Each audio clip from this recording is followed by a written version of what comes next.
I always thought the night shift at the hospital would be the quietest, most uneventful stretch of hours I could ever work. Clean halls, dimmed lights, minimal patient activity, and a lot of time to myself. But that was before I was transferred to the South Wing, a part of the building that most of the day shift nurses jokingly referred to as the forgotten floor. My name is Jake, and I've worked at Memorial Mercy Hospital for nearly 5 years, rotating through the ER, ICU, and pediatric units, but I had never been assigned to the South Wing until a scheduling mix-up and short staff placed me there. One Thursday night, I remember being annoyed, not scared, thinking about how it would be inconvenient at best, but as I stood in front of the frosted glass door that led to the wing, reading the faded sign that warned authorized personnel. I felt a strange chill roll down my spine, not from cold air but from something deeper, something I couldn't quite place. The wing had been closed to new patients for nearly a year after a burst pipe and water damage caused half the rooms to be shut down for repairs that were never completed, yet it remained technically operational for overflow or isolation purposes, though no one really used it, and when I stepped through the door that night, my badge beeped, the lock clicked, and I walked into what felt like an entirely different world within the hospital. The lights flickered to life slowly, one by one, casting elongated shadows along the hallways, and the air smelled faintly of antiseptic, but also of mildew, like an abandoned building, the kind of scent that clings to your clothes even after you leave. The ward consisted of about 10 rooms, a small nurses' station at the center, and 2 supply closets. But what struck me as strange was the lack of any patient charts or recent activity. The logbook was blank, the cabinets barely stocked, and the computers still running outdated operating systems that hadn't been updated in months. I tried to shake off the unease, chalking it up to neglect and dim lighting, but the silence was oppressive, like the walls themselves were holding their breath, and the longer I stayed, the more I felt like I was being watched. Around midnight, I decided to do a walkthrough of the rooms, making sure everything was secure and that no patients had been mistakenly assigned here, and that's when I noticed that room 308 had its door slightly ajar. Not unusual, I thought. Maybe it didn't close properly. But as I pushed it open, I was hit with a sudden rush of cold air, like walking into a freezer. And there on the bed was a patient chart that hadn't been there moments ago. The name on the chart was Marion Clough, age 76, admitted 3 weeks prior for respiratory failure. But the odd part was that Marion Clough had died last year, and I knew that because I had been working the ICU when she flatlined. Her name stuck with me because her family had made such a scene, screaming at the staff, blaming the machines, refusing to leave her side.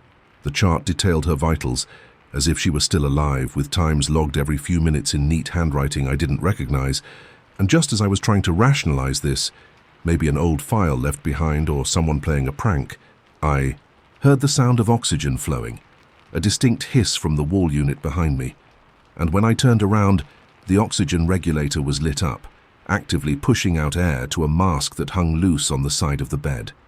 Heart pounding, I backed out of the room and closed the door, trying to convince myself I was imagining things. But the moment the door latched, I heard the unmistakable sound of an EKG monitor. Beep, beep, beep, coming from inside, even though no power cords ran to the machines in that room. I rushed back to the nurses' station, planning to call security, but the landline gave nothing but static and my cell phone had lost service entirely, something that had never happened anywhere else in the building. I tried using the old intercom system, but even that crackled with white noise, punctuated by what I swear was whispering, unintelligible and frantic, like a dozen voices speaking at once. Determined to wait out the shift, I locked myself behind the glass of the nurses' station and watched the hall from the monitors. But the cameras were glitching, showing brief flashes of movement, shadows darting past doors, lights flickering on and off, bed sheets rustling though no one was present. At around 3:15 a.m., I saw the door to room 308 swing open on its own, and a figure stepped out into the hallway, a woman in a hospital gown, barefoot, with a gaunt, pale face that looked just like Marion Clough, except her eyes were all wrong. Too wide, too white, and glowing faintly in the dim corridor light. I froze, watching as she shuffled slowly down the hallway, leaving wet footprints on the tile floor, heading toward the nurse's station like she knew I was there. When she reached the glass, she tilted her head, staring in with those glowing eyes, her mouth opening slowly, impossibly wide, and though I couldn't hear her through the barrier, I saw her lips move and form one chilling word: breathe. And just like that, every oxygen machine in the ward hissed to life at once, the sound swelling to a roar, followed by the blaring of EKG monitors, as if a dozen invisible patients were suddenly flatlining in their beds. I ducked behind the counter, too afraid to look, and when I finally peeked out, the woman was gone. But the glass bore a single handprint smeared in something dark. Blood, or something thicker. I sat there for hours, waiting for dawn, and when the first light of morning filtered through the narrow windows, everything stopped. The machines powered down, the lights steadied, and the oppressive weight lifted slightly, but the handprint remained. I reported everything to my supervisor, who dismissed it as stress, hallucination, maybe even a prank by someone trying to scare the new shift. But when I asked about Marion Clough's chart, it had vanished, along with all records of her ever being assigned to the South Wing. Still, I know what I saw, what I heard, and that handprint didn't clean off no matter how many times I scrubbed it. It only faded after a few days, and even then, I swore I could still see its outline under T. The right light. That was just the first night, but it was only the beginning of what the South Wing had in store. After that first night in the South Wing, I told myself I'd never return there, not for any amount of overtime or shift bonuses. But you don't always get a say in these things when you're low on the hospital totem pole, and 3 nights later, I found myself standing again in front of the frosted glass door with my badge trembling slightly in my hand as I scanned it for access, half hoping it would deny me entry and lock me out forever.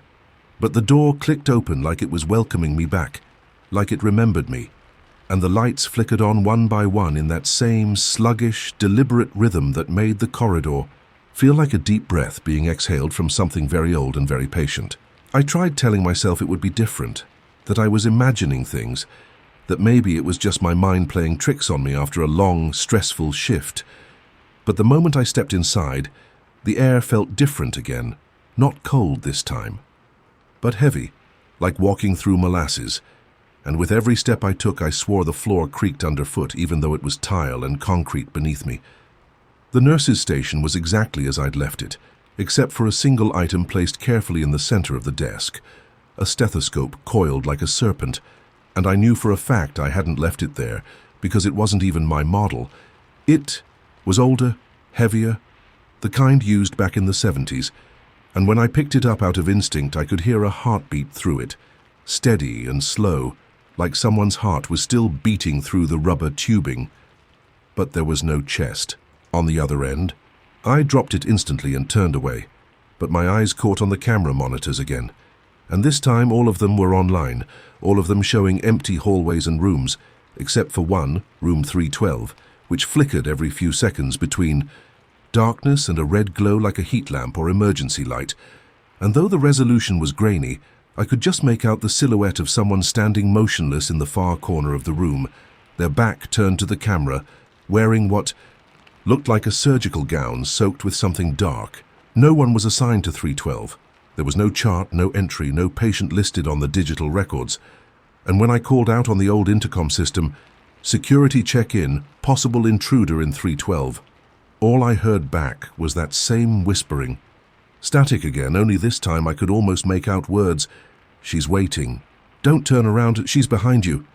And I nearly dropped the receiver in horror. I ran down the hallway toward room 312, not sure whether I was going to confront something or finally end the nightmare. But when I arrived, the door was closed, the little window pitch black, and when I pushed it open, the room was empty, pristine, bed sheets tucked tight, machines unplugged. But the walls were smeared in long, narrow streaks of dried blood, like someone had dragged their fingers through it slowly, deliberately, and at the very center of the room was a single hospital ID badge lying on the floor with the name Dr. L. Grantham printed in faded letters. I didn't know who that was, but when I brought it back to the nurse's station and tried looking him up in the employee database, nothing came up. No current or past records, no listing, no retirement history. just a dead end. And when I flipped the badge over, the back had a hand-scrawled message in black ink that read, "I never left." And I knew somehow that this wasn't just a bad dream, that whatever haunted this wing wasn't just stuck in the past. It was aware, it was intelligent, and it didn't want to be forgotten. Around 2:45 a.m., the lights in the hallway began to dim again, one by one, until only the emergency fluorescence remained, casting everything in pale green-blue hues. And as I sat frozen at the desk, I noticed movement in the peripheral monitors. A figure walking slowly from one room to the next, not in real time but like watching something that had been recorded. Only I realized it wasn't the security feed playing. It was live, and the figure, whoever they were, was getting closer, to the nurses' station. I tried calling security again, dialing through the internal line, but all I got was a high-pitched tone, followed by the sound of a hospital lullaby, a gentle, melodic tune they sometimes played in the maternity ward when a baby was born. But here in the dead of night, it was horrifying, like a nursery rhyme played over a grave, and it echoed faintly through the speaker system, accompanied by a slow knock-knock-knock on the glass of the nurses' station from the hallway just out of view. I stayed hidden under the counter for what felt like hours, breath shallow, heart racing, and when I finally peeked over the edge, no one was there. But on the monitor, room 308 was now glowing red again, and this time there were two figures. In the room, one in the corner, unmoving, and another curled in the bed, convulsing violently, as though undergoing a seizure or worse. I bolted down the hall and flung open the door, but the room was dark, empty, and the walls were clean, the bed untouched, except the pillow had the clear indent of a head having rested there recently, and the sheets were still warm to the touch, as if someone had just left a moment before. The longer the night dragged on, the more disjointed my perception became. I started seeing things out of the corner of my eye, hearing pages over the intercom that no one had sent, catching glimpses of nurses I didn't recognize walking past doorways and disappearing into walls. And worst of all, the logbook had begun to fill itself out, page by page, with entries written in a hurried hand, timestamps logged precisely every 10 minutes, recording the vitals of patients who weren't there, referencing procedures that hadn't been performed, and including notes signed by Dr. L. Grantham again and again, always with the same chilling footnote: "Condition worsening. She's waking up." By 5 a.m. I was a mess, eyes bloodshot, hands trembling. But when I heard the elevator ding at the far end of the hallway, and the doors opened to reveal my replacement nurse walking in, cheerful and oblivious, I nearly wept with relief. I ran up to him, babbling nonsense about what I'd seen, trying to convince him to pull the records, to call security, to do something, but he just laughed and said, "They really got you, huh? Yeah, the South Wing's got a rep. Bunch of weirdos used to work here before they shut it down. Don't worry, you'll get used to it." I never went back, not voluntarily. Every time they scheduled me there, I called out or swapped shifts. And eventually, I was transferred permanently to another department. But the memory of those nights stayed with me, and a few months later, I read an archived article from over a decade ago, buried in the local news database, detailing the death of a Dr. Leonard Grantham, cardiologist at Memorial Mercy, who died during a late shift of a massive stroke in room 308. Alone, undiscovered for hours, until a nurse arrived and found his body cold, one hand resting on a patient chart that didn't exist. They said the South Wing was shut down soon after, due to unexplained electrical malfunctions and staff complaints of disorientation, hallucinations, and auditory phenomena. But they never tore it down, never renovated it, just sealed it off quietly and left it there, hidden in plain sight. Some nights when I walk past that part of the hospital, I can still see the lights flicker behind the frosted glass door, and sometimes I swear I hear that lullaby playing softly in the distance. They always joked about the janitor's closet in the east wing of the hospital, the one near the abandoned outpatient surgery ward, calling it the pit or the drain, like it was some inside joke only seasoned staff understood, but I never gave it much thought until I took on the weekend graveyard shift to make some extra money during med school. Back then, I was a part-time patient care tech, still green, still naive, and I figured spooky stories were just the way burned-out nurses made the night go faster. Just dark humor to survive the constant buzz of suffering. But on my second weekend there, I was assigned to clean storage units and deliver supplies across all wings, which included making runs through that east hallway. And that's when I first noticed the janitor's closet. Small, unassuming heavy metal door with a rusted handle, tucked between two storage rooms like it didn't want to be found. And when I passed it for the first time, I felt something strange, not fear exactly, but a sudden drop in my gut, like stepping onto an elevator that doesn't stop. I looked back over my shoulder at it, saw the overhead flicker just once and told myself it was nothing. But when I mentioned it to an older nurse later during break, she gave me a weird look and said, "No one opens that closet." Her voice, dropping to a near whisper, as if even mentioning it aloud would summon something best left alone. And I laughed it off, thinking she was just hazing the newbie. But a week later, I had to retrieve a box of suture kits that had supposedly been stored in the old outpatient stockroom, and the only way to get there was through that same hallway, past the janitor's closet. This time I brought my cart and flashlight, because the lights in that wing were notoriously unreliable. And when I reached the closet door, I stopped, unsure why I felt like I was being watched, as though the sliver of space beneath the door held a pair of eyes peering out, and against every rational part of me I crouched down and looked under. And what I saw I can barely describe, just darkness at first, but then a sudden flicker of movement like fingers or tendrils retracting quickly into shadow, and the air that blasted through the crack was thick and damp, like something exhaled from deep underground, carrying with it the scent of bleach, mold, and something coppery and foul. I stood up too fast, dizzy, heart thudding, and just as I was about to wheel my cart away, the door handle rattled, just once, like someone inside had grabbed it and let go. I reported it to security, but they brushed me off, said that closet had been sealed for years after a minor flood damaged part of the wing, and that no one had keys to it anymore. But when I returned later that night, the door was slightly ajar, no more than an inch, just enough to show the darkness inside and what looked like a single white janitor's glove lying on the floor. Curiosity got the better of me. Maybe it was just an old closet after all, and I'd get over this if I saw it for myself. So I pushed the door open slowly, wincing as it creaked like a scream in slow motion, and inside, the space was wider than I expected.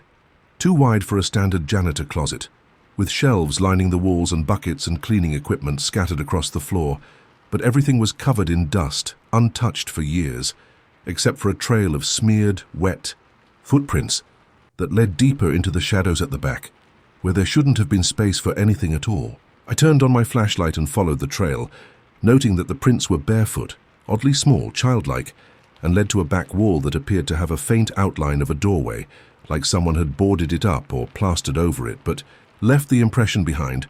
Then suddenly a loud crash came from behind me, the sound of metal on tile, and I turned around just in time to see the closet door slam shut, plunging me into complete darkness. I fumbled for the handle, pulling and yanking, but it wouldn't budge, and no matter how hard I screamed or banged, no one came. I radioed my shift supervisor, but only got static, and when I turned back toward the plastered doorway, it was gone, just a flat wall, as though it had never been there. And then the air shifted again, growing colder, thicker, like I was being submerged in something invisible but suffocating. That's when I heard it, the unmistakable sound of breathing, not mine but someone else's, slow, raspy, coming from the corner of the room just out of reach of my flashlight beam. And when I swept the light across the space, I caught the briefest glimpse of something crouched in the corner, pale-skinned, naked, limbs too long, mouth hanging open in a voiceless scream, and its eyes, those eyes were wide and glassy, staring at me like they had never stopped staring, even after death. I backed into the shelves, knocking over bottles and brushes, screaming again, but the thing didn't move. It just trembled slightly, like it was deciding whether to pounce or crawl, and I swear I saw a name tag hanging around its neck, half rotted but still legible. Marcus Dale, janitorial staff. When I was finally pulled out by security 20 minutes later, after they picked up my garbled screams on the emergency channel, the closet was empty, clean, normal. Just a mop, a few buckets, and shelves of supplies, but the glove was still. There, right where I first saw it, and I couldn't stop shaking for the rest of the night. Afterward, I did some digging, using old records from the admin office and some nursing home gossip, and found out that Marcus Dale was a janitor who'd worked the night shift for nearly 15 years before he disappeared one stormy night in Sapitieta. 2003, security footage caught him walking down the hallway into the janitor's closet, but he never came out, and when they opened it the next morning he was gone. No sign of struggle, no explanation, just vanished. And since then, people reported seeing strange shadows in that hallway, hearing water dripping where there were no pipes, and once a patient was found wandering in that wing, mumbling something about the man in the drain and his scratching inside the walls. They wrote it off as senility. But I knew better now. Something was in that closet, something that had been sealed in or maybe brought forth by whatever happened to Marcus Dale. And even though they changed the locks and plastered over the door, again I couldn't unsee what I'd seen. Couldn't forget the way those eyes looked through me like I was already forgotten. Like I was next. I quit the hospital not long after, transferred my credits to another facility, but sometimes at night I wake up sweating, thinking I hear that same slow breathing by my bed, and when I walk past utility closets in any building now, I catch myself checking to make sure the doors are fully shut, and I never ever look under the gap anymore. After leaving the hospital, I thought I could bury what I saw in that closet, what I felt when those freezing breaths crawled over my neck in the dark, and those wide glassy eyes locked onto mine. But some things follow you, not because they choose to, but because you've opened a door and they've slipped through with you silent and unnoticed, and it didn't take long for me to realize Marcus Dale, or whatever had become of him, wasn't finished with me. It started with small things, like the sound of dripping water when no faucet was running, or bleach stains that began appearing in strange places on my apartment floor. But then I began finding janitor gloves, just one at a time, always in my laundry basket or in my backpack, damp and smelling faintly of mildew and something rotten, and my dreams turned violent, not nightmares exactly, but memories twisted through a filter of something primal and decayed, where I was trapped back inside that closet with Marcus, except this time the walls would breathe, and the ceiling would drip blood, and he would crawl toward me with a mop, dragging behind him, whispering, "We never close, we never clean enough, we never leave." And then I'd wake up soaked in sweat, sometimes with scratches down my back or a smear of black mold on my pillow. The worst part wasn't the hallucinations or the lingering rot smell that no amount of air freshener could chase away. It was the feeling that something was just beyond sight, crouching in corners, watching, waiting. And one night, I swore. I heard a key turning in the lock of my front door at exactly 3:37 a.m., and when I sprang up and ran to check, there was no one there, but a single glove lay on the floor in front of the door, soaked through, leaving a puddle of something dark. That smelled like sewer water and bleach. I started researching cases like mine, digging through online forums, deep web threads, and even old newspaper clippings, and what I found chilled me to my core. Marcus Dale wasn't the first disappearance connected to that closet. Not even close. Over the last 50 years, at least 7 janitors, all working night shifts, had vanished under mysterious circumstances in the same wing of that hospital, though only 2 were ever found. One drowned in a mop sink, despite there being no standing water, and the other found curled up in a fetal position inside an air duct, eyes wide open, fingernails torn off, and mouth full of cotton rags. I contacted one of the former nurses from the early 90s, a woman named Arlene, who now lived in a retirement community, and when I mentioned the janitor's closet, her voice dropped and she said, "So it's still open. They never learn. They just patch over the rot and call it renovation." I met her in person, and she showed me a series of black and white photographs from her time working there, including one that showed a group of maintenance workers posing with Marcus Dale, smiling awkwardly in front of that very same closet, and on the back, scrawled in shaky cursive, were the words, "Last day before it started again." She claimed the closet was older than the building itself, a sealed substructure from the original hospital that stood on the land before it was torn down and rebuilt, and that underneath it there were catacombs of old water tunnels and emergency ducts, some of which hadn't been mapped in over a century. She said Marcus had gotten curious one night, found a latch under the supply shelves and pried it open, revealing a narrow stairwell that descended deep underground. And she believed. That's where he went. But what came back wasn't Marcus, not really. And she believed those tunnels were never meant to be reopened. I couldn't shake the thought. Couldn't stop imagining what lay beneath that floor, so despite my better judgment, I drove back to the hospital 2 weeks later, armed with bolt cutters, a flashlight, and a resolve I didn't know I had, determined to see what was down there and finish this nightmare for good. I snuck in through the loading dock around 2 a.m., the hospital's skeleton crew too tired or indifferent to notice me, and I crept back through the east wing, heart pounding as I saw the closet door, still there, still boarded over, but now the boards were cracked slightly, as if someone had tried to get out, not in. I tore them down with the bolt cutters, ignoring the sharp stink of ammonia and rust, and stepped inside again, flashlight beam slicing through the stale air.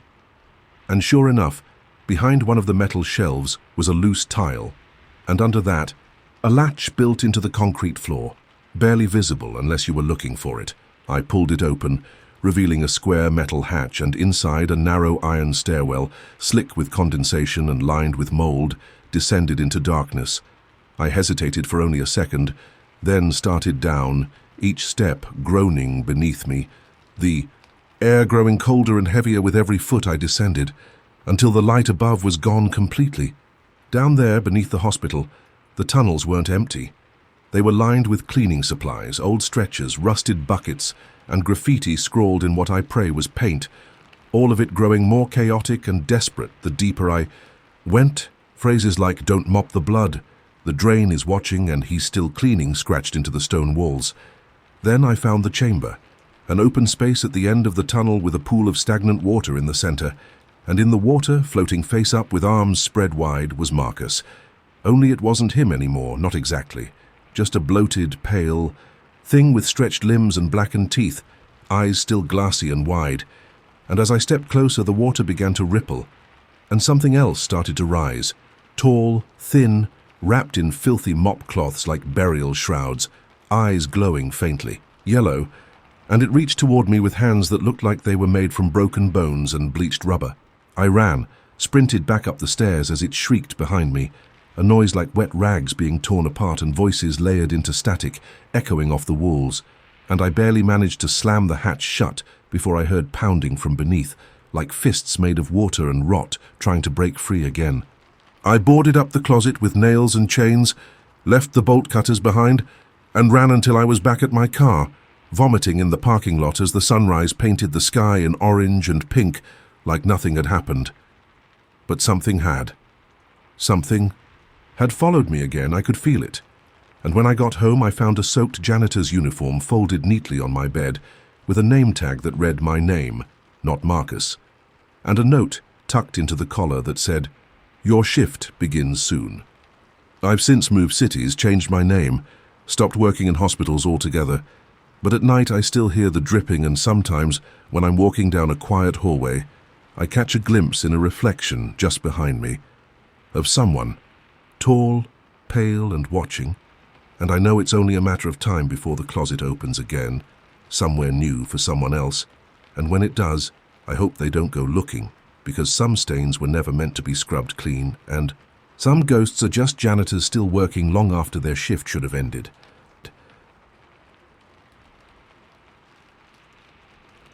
I had never been one to believe in curses or haunted places, which is ironic, considering I spent a decade working as a maintenance technician in hospitals, old ones, new ones, even ones being decommissioned. But there was only one that changed. My view forever, only one that scarred my mind so deeply. I still hear the screaming in my dreams, still smell antiseptic twisted with rot, still flinch when I see those endless white corridors stretching into silence. And that place was Riverbend Psychiatric Hospital, a facility nestled far out in the countryside that had closed in the late 1970s after a series of incidents so disturbing that most locals refuse to speak about them even now, decades later. It was only when the county decided to repurpose the land for development that I was contracted to help evaluate the site, to document any salvageable infrastructure and make sure it was structurally sound before demolition crews came in, and While I had been on hundreds of similar jobs before, nothing about this one was routine. From the very first step I took inside the place, something was off, like the walls were watching, like the silence wasn't silence at all, but a careful listening. And although I chalked it up to atmosphere and imagination, I should have listened to my instincts, should have walked away the moment I noticed the claw marks on the inside of the doors in the seclusion wing, or the inexplicably cold draft that followed me from room to room, even when all the windows were sealed shut, or the fact that the floor plans we were given didn't match the structure as we explored it, hallways that weren't on blueprints, locked rooms behind false walls, entire sections that seemed to rearrange themselves when you weren't looking directly at them. And the deeper we went, the more I began to feel like I wasn't alone, that something was mimicking our footsteps, that every flicker of our flashlights caught a figure just around the corner, just behind us, always vanishing before we could focus on it. But it wasn't until we found the sub-level entrance hidden behind a collapsed storage room that things truly turned. Because the moment we descended into that concrete underbelly of Riverbend, the air changed, not just in temperature but in pressure, like something below had been sealed for years and wasn't meant to be disturbed. And as the metal door creaked open with a scream of rusted hinges, I caught a scent so foul it was like breathing in a corpse that had rotted in a locked trunk under summer heat. And when I turned my flashlight into that darkness, I swear I saw faces, dozens of them, staring back at me from the damp stone. Not reflections, not graffiti, but impressions in the wall itself, distorted as if frozen mid-scream. And my colleague Jonah, who had come with me despite his fear of tight spaces, whispered something that chilled me worse than the air ever could. "They're listening," he said, then asked me if I heard the humming too, and that's when I realized I had, low, guttural, distant, like 100 people humming out of tune in perfect unison, a sound so unnatural it made my ears itch and my spine lock up.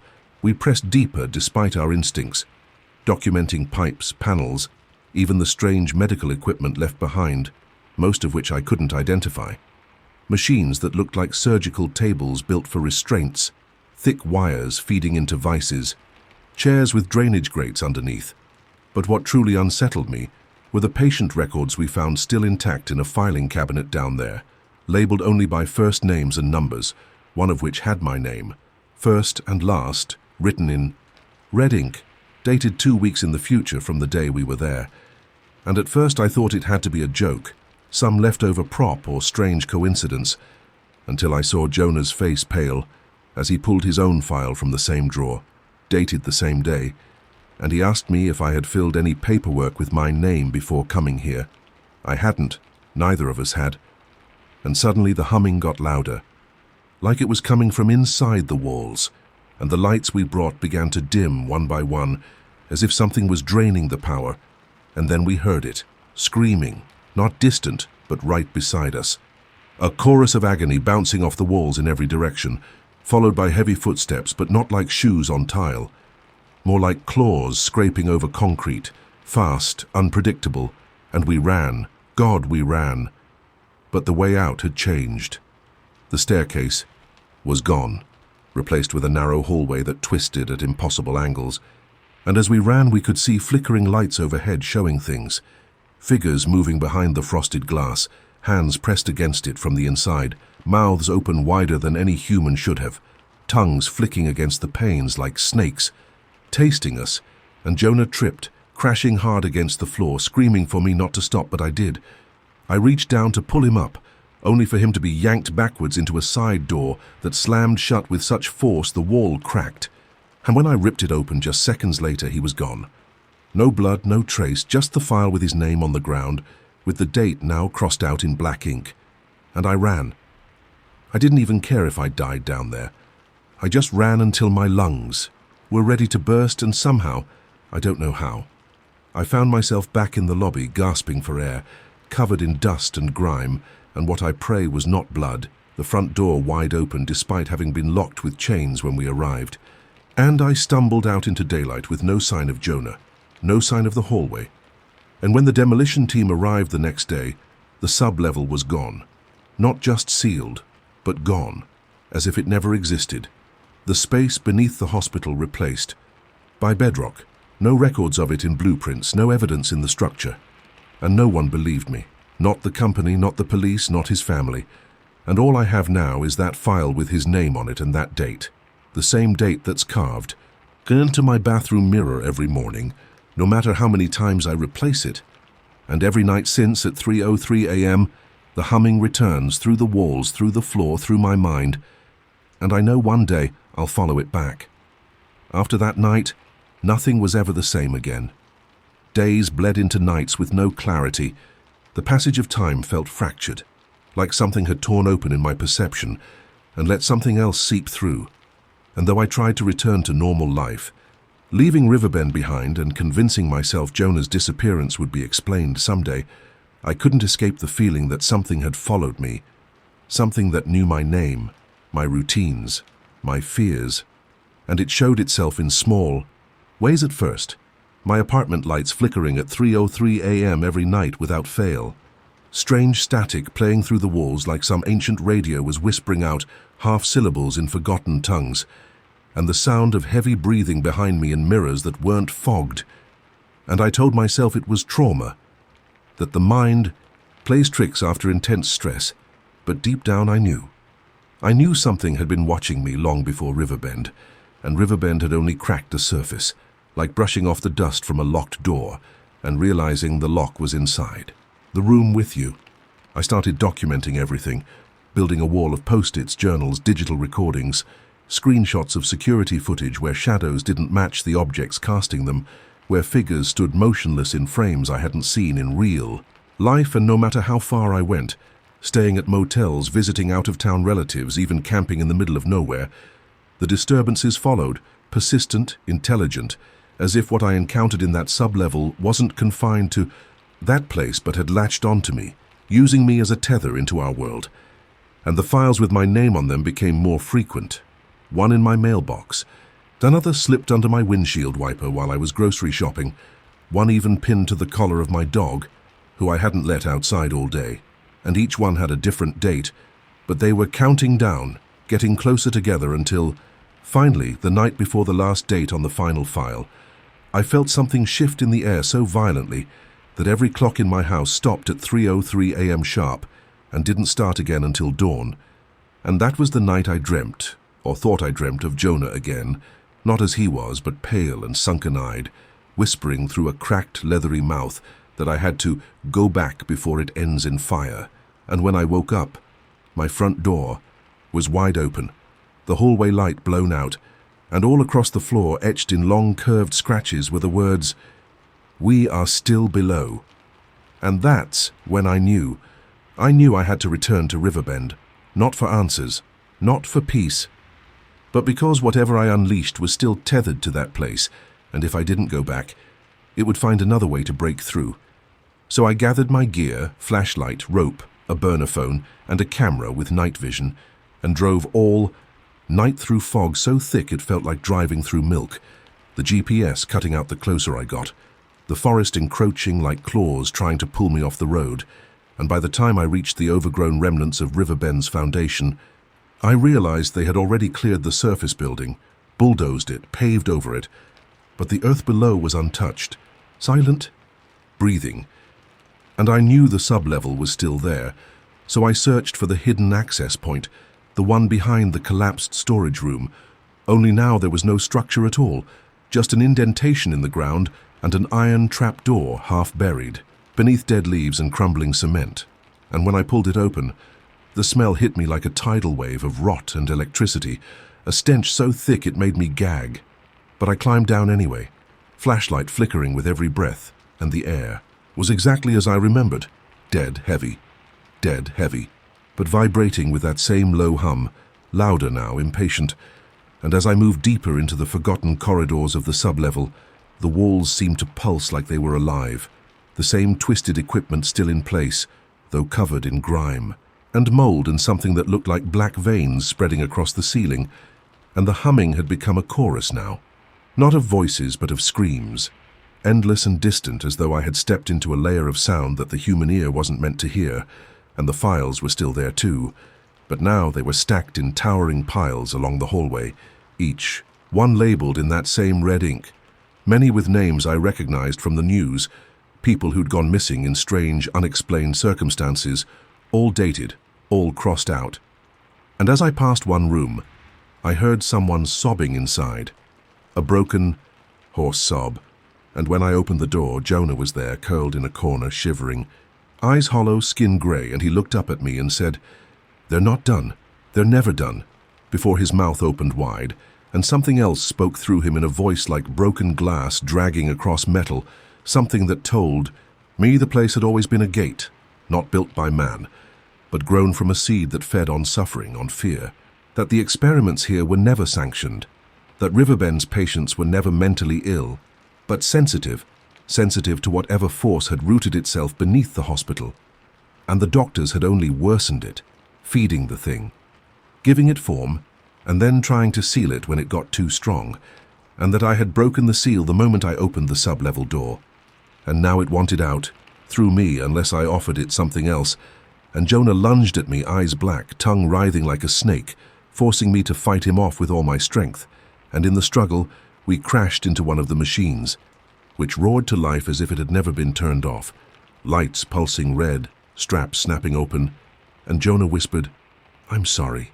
before shoving me back and locking himself in, hitting a switch I didn't understand, and the machine began to vibrate violently, the humming reaching a crescendo so loud it split the concrete, and the last thing I saw was a flash of white-hot light as the machine seemed to implode inward, taking Jonah and part of the hallway with it, and I crawled half-blind out of that place, smoke and steam trailing behind me, and when I emerged from the trap door, I saw the entire foundation of Riverbend collapse inward like a sinkhole.